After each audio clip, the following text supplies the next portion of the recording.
అవే Rangoon picture cards. బంగారం ఏమైనా ఉందండి? Just one ring, that's all. అయితే సార్, ప్రయాణికుల పిక్చర్ పోస్ట్ కార్డు ఉన్న అతన్ని జాగ్రత్తగా చెక్ చేయమని information. Picture post card sir.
చూడమ్మా, ఆ కార్డులు నావే.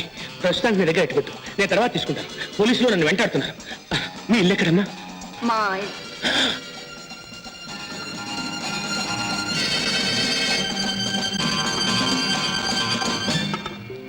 చూడమ్మా, ఇటు ఎవరైనా మనిషి పరిగెత్తుకుంటూ వచ్చాడా? మనిషా లేదే. ఓహో,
జబ్బుగా ఉండి ఇప్పుడు ఈ పని చేయకపోతే ఏమ్మా లేమ్మా పడుకుంది కానీ ఎంతసేపు పడుకునే ఉన్నానమ్మా పాపం ఆ పక్కింటి లక్ష్మి జాకెట్లు ఉండిపోతే కుట్టిద్దామని మెల్లిగా ఎప్పుడు అలా కూర్చున్నా అమ్మా అమ్మా అమ్మా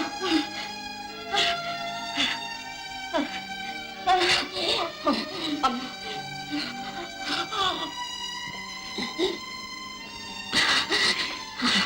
డాక్టర్ ఏం చెప్పాడమ్మా నిన్నే పని చేయొద్దని చెప్పలేదు డాక్టర్లకేమమ్మా పని చేయొద్దంటారు పళ్ళ రసం తాగమంటారు గాలి వెలుతురు వచ్చే భావంతుల్లో ఉండమంటారు మనకెలా సాగుతుందమ్మా గీత నీకేమైనా పని దొరికిందా లేదమ్మా తిరిగి తిరిగి కాళ్ళు అరుగుతున్నాయి కానీ పని మాత్రం దొరకటం లేదు పోనీలేమ్మా ఇవాళ కాకపోతే రేపు దొరుకుతుంది అంతవరకు ఇలాగే 4 బట్టలు కుట్టుకుంటే మనకు తిండి గడవకపోదు అమ్మా ఇన్నేళ్ళు నువ్వు కష్టపడి నన్ను బియ్యేదాకా చదివించింది దేనికమ్మా ఈ గుండె జబ్బుతో ఇంకా నువ్వే కష్టపడి పోషించాల్సి వస్తే ఈ చదువెందుకు నేనెందుకమ్మా గీత అలా అనకమ్మా మీ నాన్నే అయితే నిన్ను ఎంత అపురూపంగా పెంచుకునేవారు నేనుండి ఏం లాభం నా కడుపున పుట్టినందుకు కష్టాలు కన్నీళ్లు తప్ప నీకు నేనేమిచ్చాను చదువైనా చెప్పిస్తే నీ పొట్ట నువ్వు పోసుకుంటావనుకున్నాను ఆ భగవంతుడు నా ఆశ కూడా నెరవేర్చడం లేదు మనం పేదవాళ్ళం ఆశల్ని పెంచుకుంటూ అవకాశాల కోసం ఎదురు చూడటమే మన బ్రతుకు గీత నీకు ఉత్తరం వచ్చిందమ్మా పోస్ట్ మ్యాన్ పొరపాటున మా ఇంట్లో వేసిపోయాడు పిన్ని ఒంట్లో ఎలా ఉంది బాగానే ఉందమ్మా అమ్మా నాకు ఉద్యోగానికి ఇంటర్వ్యూ వచ్చిందమ్మా నీకు ఉద్యోగం కూడా వస్తుందమ్మా నాకు తెలుసు ఆ భగవంతుడు తప్పకుండా నా మొరాలకి అమ్మా నాకు ఈ ఉద్యోగం నేను వచ్చిందంటే నీకు పళ్ళు పాలు మందులు అన్నీ తెచ్చేస్తాను నీకు నిమిషాలు నేను ఆరోగ్యం తెప్పించేస్తాను నేను నీ కుట్టు పని చేయనిస్తానేమో చూడు కాలు కింద పెట్టనిస్తానేమో చూడు